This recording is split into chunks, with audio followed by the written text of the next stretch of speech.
মৰমৰ ছাত্ৰ-ছাত্ৰীসকল, আজি আমি অধ্যায় 5 কয়লা আৰু পেট্ৰলিয়াম এই পাঠটিৰ আমি পেট্ৰলিয়ামৰ বিষয়ে আলোচনা কৰিম।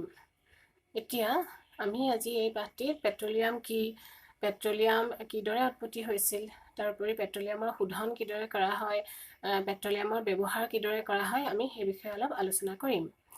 এতিয়া পেট্ৰলিয়াম বুলি ক'লে তোমালোকে অকল পেট্ৰলিয়াম বা অকল ডিজেলকে যে পেট্ৰলিয়াম কয় সেয়া নাভাবিবা। আৰু তোমালোকে জানা যে গাড়ী বা মটৰ চাইকেল বা স্কুটাৰ এইবোৰত সাধাৰণতে কি ইন্ধন হিচাপে ব্যৱহাৰ কৰা হয়? পেট্ৰল। আমি পেট্ৰল পাম্পত যাওঁ, তাত আমি পেট্ৰল ভৰাবলৈ, হয় নাই বাৰু? তাৰ উপৰিও ডাঙৰ ডাঙৰ গাড়ীবোৰ যেনেকৈ ট্ৰাক বা ট্ৰেক্টৰ, যিবোৰ গধুৰ যান বাহন, সেইবোৰ সাধাৰণতে কি ব্যৱহাৰ কৰা হয় ইন্ধন হিচাপে? ডিজেল ব্যৱহাৰ কৰা হয়। গতিকে এই পেট্ৰল আৰু এই ডিজেল এয়া কি হয়? পেট্ৰল ডিজেল এয়া কি হয়? পেট্ৰলিয়াম নামৰ এবিধ প্ৰাকৃতিক সম্পদৰ পৰা আহৰণ কৰা হয়। গতিকে এই পেট্ৰল আৰু ডিজেলকে পেট্ৰলিয়াম বুলি কোৱা নহয়। পেট্ৰলিয়াম মানে কি? পেট্ৰলিয়াম হ'ল এবিধ প্ৰাকৃতিক সম্পদ, প্ৰকৃতিৰ পৰা আহৰণ কৰা সম্পদ পেট্ৰলিয়াম। ঠিক আছে, তো পেট্ৰলিয়াম বুলি ক'লে আমি পেট্ৰলিয়াম গেছ, পেট্ৰল, তাৰোপৰিও ডিজেল, পিচ্ছিলকাৰক তেল বা লুব্ৰিকেটিং অইল, খনিজ মম, কেৰাচিন আদি সকলো মিশ্ৰণকে কোৱা হয় পেট্ৰলিয়াম। গতিকে পেট্ৰলিয়াম যিকোনো এটা পদাৰ্থ নহয়, বহুবিধ সামগ্ৰীৰ মিশ্ৰণ হৈছে পেট্ৰলিয়াম। এতিয়া এই পেট্ৰলিয়ামৰ সৃষ্টি কেনেকৈ হৈছে আমি সেই বিষয়ে অলপ আলোচনা কৰিম। পেট্ৰলিয়ামৰ সৃষ্টি ক'ৰ পৰা হৈছে বুলি ক'লে আমি প্ৰথমতে ক'ব লাগিব পেট্ৰলিয়ামৰ সৃষ্টি মৃত জীৱৰ পৰা হৈছে। যেনেকৈ আমি কয়লাৰ ক্ষেত্ৰত পঢ়োঁতে আমি মৃত উদ্ভিদৰ পৰা কয়লাৰ সৃষ্টি হৈছিল, তেনেকৈ মৃত জীৱৰ পৰা পেট্ৰলিয়ামৰ সৃষ্টি হৈছিল। এতিয়া সমুদ্ৰত বিভিন্ন জীৱ বাস কৰে, গছ গছনিৰ জীৱ বাস কৰে সমুদ্ৰৰ তলত, হয় নাই বাৰু? এতিয়া সমুদ্ৰৰ তলত কি হয়, যিবোৰ জীৱ বাস কৰিছিল সেই জীৱবোৰৰ মৃত্যু হোৱাৰ ফলত সিহঁত সমুদ্ৰৰ তলিত জমা হৈ গৈছিল। সেই জমা হোৱাৰ ফলত সেই তাহাঁতৰ ওপৰত আকৌ বালি আৰু বোকাৰ এটা তৰপ গোট খাইছিল। তেনেকৈ বহু নিযুত বছৰ এটাৰ ওপৰত এটা এনেকৈ তৰপ গোট খাই গৈছিল। যিমানেই বালি আৰু বোকাৰ তৰপ পৰিছিল, সিমানেই মৃত জীৱখিনিৰ ওপৰত আৰু বেছি চাপ পৰিছিল। এতিয়া যিমানে তললৈ যাব সিমানেই চাপ বৃদ্ধি হ'ব, তাৰোপৰি সিমানেই সিহঁতে তাপ পাব। গতিকে বহু নিযুত বছৰ পাছত কি হয়, অক্সিজেনহীন পৰিৱেশত সেইখিনি একেবাৰে তলত অক্সিজেন নাপায়। অক্সিজেন নথকা পৰিৱেশত তাৰোপৰি প্ৰচুৰ তাপ আৰু অধিক চাপৰ ফলত কি হয়, সেই মৃত জীৱসমূহৰ পৰা পেট্ৰলিয়ামৰ সৃষ্টি হৈছিল। এতিয়া ইয়াত এটা চিত্ৰ আছে, চিত্ৰ 5.4 তোমালোকে চোৱা। ইয়াত দেখা গৈছে একেবাৰে পৃথিৱীৰ তলৰ ফালে একেবাৰে তলত কি আছে? পানীৰ ওপৰত কি হয়? এয়া তৰল হৈছে পেট্ৰলিয়াম, আৰু পেট্ৰলিয়ামৰ ওপৰত গেছ। ঠিক আছে, এইদৰে একেবাৰে তলত মৃত জীৱ, সমুদ্ৰৰ তলিত থকা মৃত জীৱসমূহৰ পৰা তেল আৰু পেট্ৰলিয়াম তেল আৰু প্ৰাকৃতিক গেছৰ সৃষ্টি হৈছিল। এতিয়া এই তেল আৰু গেছ কি হয়? পানীতকৈ ওপৰত থাকে। পানীত সদায় তেল উপঙে বা পানীত দ্ৰৱীভূত নহয়। তেল আৰু গেছো পানীতকৈ পাতল হোৱাৰ কাৰণে পানীখিনি তলত থাকে আৰু তাৰ ওপৰত তেল আৰু গেছ থাকে। ঠিক আছে,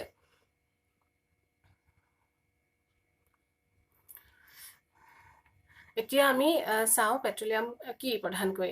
পেট্ৰলিয়াম হ'ল এবিধ গাঢ় বৰণৰ তৈলাক্ত পদাৰ্থ, তেলজাতীয় পদাৰ্থ। ইয়াৰ বৰণ গাঢ় হয়, তাৰ উপৰিও ই বেয়া গোন্ধযুক্ত হয়।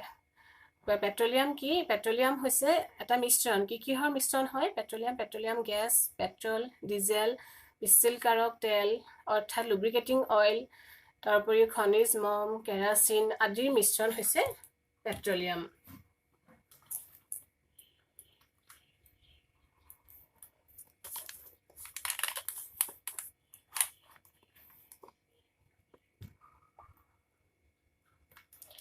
এতিয়া এয়া তোমালোকে চোৱাচোন, এয়া কিহৰ চিত্ৰ বাৰু? এইটো এটা তেল শোধনাগাৰ, মানে অইল ৰিফাইনাৰী। এতিয়া তেল শোধনাগাৰত কি কৰা হয়? তোমালোকে তেল শোধনাগাৰ দেখিছেনে? বঙাইগাঁৱত তেল শোধনাগাৰ আছে, তাৰোপৰি নুমলীগড়ত আছে, ডিগবৈত আছে তেল শোধনাগাৰ, হয় নাই বাৰু? এতিয়া এই তেল শোধনাগাৰত কি কৰা হয়?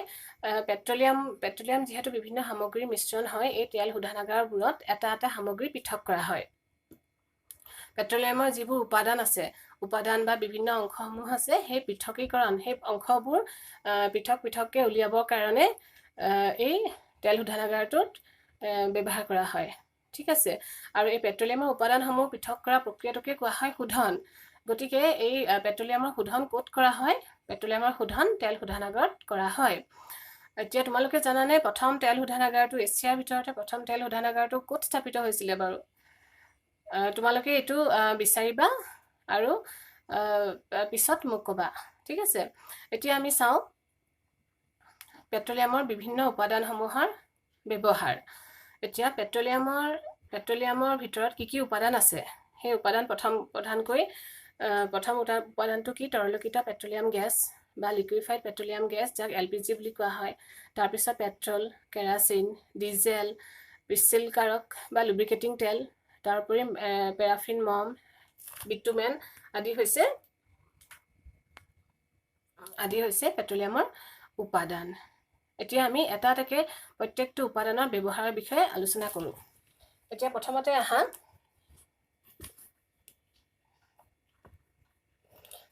আহা তৰলীকৃত পেট্ৰলিয়াম গেছ এতিয়া তৰলীকৃত পেট্ৰলিয়াম গেছ তোমালোকে সকলোৱে নিশ্চয় দেখিছা তোমালোকে ঘৰত সদায় চিলিণ্ডাৰ দেখিছা ঘৰত হয়নে ঘৰত বিভিন্ন ৰন্ধন কাৰ্যত আমি চিলিণ্ডাৰ ব্যৱহাৰ কৰোঁ সেই চিলিণ্ডাৰত কি থাকে বাৰু সেই চিলিণ্ডাৰত কি থাকে লিকুইফাইড পেট্ৰলিয়াম গেছ মানে পেট্ৰলিয়াম গেছটো সংকুচিত কৰা হয় অধিক চাপ প্ৰয়োগ কৰি তাক তৰলীকৃত কৰি পেলাই এই গেছত ভৰোৱা হয় আৰু যেতিয়া আমি যেতিয়া গেছটো অন কৰোঁ তেতিয়া কি হয় চাপটো কমি যায় চাপটো কমাৰ ফলত এই লিকুইডখিনি গেছ হিচাপে বাহিৰলৈ ওলাই আহে আৰু সাধাৰণতে ক'ত ব্যৱহাৰ কৰা হয় ঘৰ আৰু উদ্যোগৰ বাবে ইন্ধন হিচাপে ঘৰতটো ব্যৱহাৰ কৰা হয় তাৰপৰা বিভিন্ন উদ্যোগত ইন্ধন হিচাপে ব্যৱহাৰ কৰা হয় তাৰপিছত আহা 2 নম্বৰটো হৈছে পেট্ৰল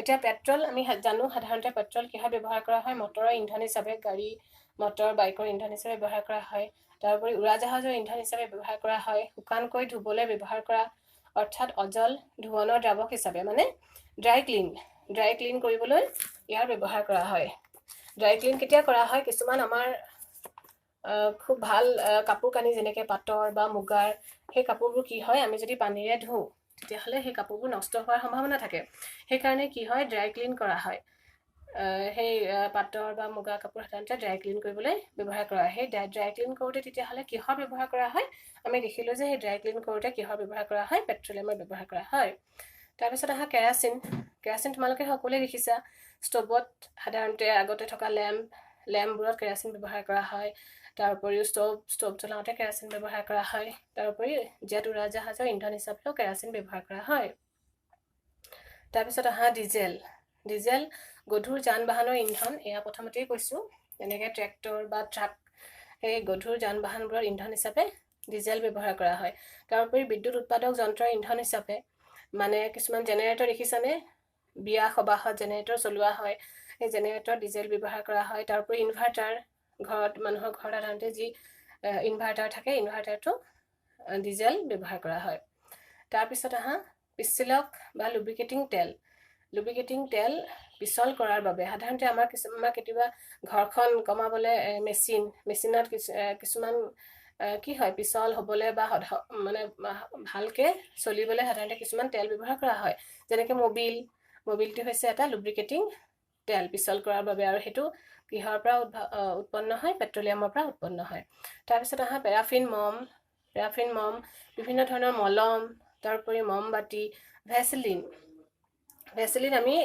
কি হয় হাতৰ ভৰিৰ ছালটো শুকান নহ'লে আমি ভেচলিন ব্যৱহাৰ কৰোঁ সেই ভেচলিন কিহৰ পৰা প্ৰস্তুত কৰা হয় ভেচলিন পেৰাফিন মম মানে পেট্ৰলিয়ামৰ এবিধ উপাদান পেৰাফিন মমৰ পৰা ভেচলিন প্ৰস্তুত কৰা হয় তাৰপিছত আহা বিটুমেন ক'ত ব্যৱহাৰ কৰা হয় ৰঙত আমি বিভিন্ন ধৰণৰ ৰঙত বিটুমেন ব্যৱহাৰ কৰা হয় তাৰোপৰি ৰাস্তাৰ উপৰিভাগ পকীকৰণত যেতিয়া পকা ৰাস্তা বনোৱা হয় তেতিয়া সাধাৰণতে দেখিছেনে তোমালোকে ক'লা নিচিনা কিবা এটা প্ৰথমতে তেল যেতিয়া এনেকৈ ছটিয়াই লয় ৰাস্তাত দি লয় তেতিয়া ৰাস্তাৰ উপৰিভাগত প্ৰথমতে কি দিলে হয় সেই বস্তুটো কি বুলি কোৱা হয় বিটুমেন আৰু এয়াও হৈছে পেট্ৰলিয়ামৰ এবিধ উপাদান ঠিক আছে গতিকে আমি ইয়াত দেখিলোঁ পেট্ৰলিয়ামৰ উপাদান বিভিন্ন উপাদান আৰু পেট্ৰলিয়াম উপাদানৰ বিভিন্ন উপাদানবোৰৰ আমি ব্যৱহাৰ দেখিলোঁ গতিকে এই পেট্ৰলিয়াম বা এইবোৰ প্ৰাকৃতিক গেছ কি হয় এয়া আমাৰ কাৰণে অতি প্ৰয়োজনীয় সামগ্ৰী আৰু পেট্ৰলিয়ামৰ পৰা যি সামগ্ৰী পোৱা যায় বনোৱা হয় সেইবোৰক কি বুলি কোৱা হয় পেট্ৰৰাসায়নিক পদাৰ্থ এইবোৰ সাধাৰণতে অপমাৰ্জক তন্তু বা আঁহ পলিয়েষ্টাৰ নাইলন এক্ৰাইলিক আজিকালি বহুলভাৱে ব্যৱহৃত হৈছে তাৰোপৰি পলিথিন আৰু অন্যান্য মানুহৰ দ্বাৰা নিৰ্মিত কিছুমান প্লাষ্টিক সেইবোৰ ব্যৱহাৰ কৰোঁতেও পেট্ৰলিয়ামৰ ব্যৱহাৰ কৰা হয় তাৰোপৰি এই পেট্ৰলিয়ামৰ বিশাল বাণিজ্যিক গুৰুত্বৰ কাৰণে বিভিন্ন উদ্যোগত ব্যৱহাৰ কৰা হয় তেল শোধনাগাৰত ব্যৱহাৰ কৰা হয় ডাঙৰ ডাঙৰ ইণ্ডাষ্ট্ৰীবোৰত পেট্ৰলিয়াম ব্যৱহাৰ কৰা হয় গতিকে এই বিশাল বাণিজ্যিক গুৰুত্বৰ কাৰণে পেট্ৰলিয়ামক কি বুলি কোৱা হয় ক'লা সোণ বুলিও কোৱা হয় গতিকে পেট্ৰলিয়াম হৈছে এবিধ অতি গুৰুত্বপূৰ্ণ আৰু অতি লাগতিয়াল প্ৰাকৃতিক সম্পদ ঠিক আছে গতিকে আজি আমি পেট্ৰলিয়াম কি সেই বিষয়ে তাৰোপৰি পেট্ৰলিয়াম শোধন কি পেট্ৰলিয়ামৰ উৎপত্তি কিদৰে হৈছিল আৰু পেট্ৰলিয়ামৰ বিভিন্ন উপাদানৰ ব্যৱহাৰ বিষয়ে আজি আমি আলোচনা কৰিলোঁ আৰু ইয়াৰ পিছৰ ভাগ আমি আমাৰ নেক্সট ক্লাছত আলোচনা কৰিম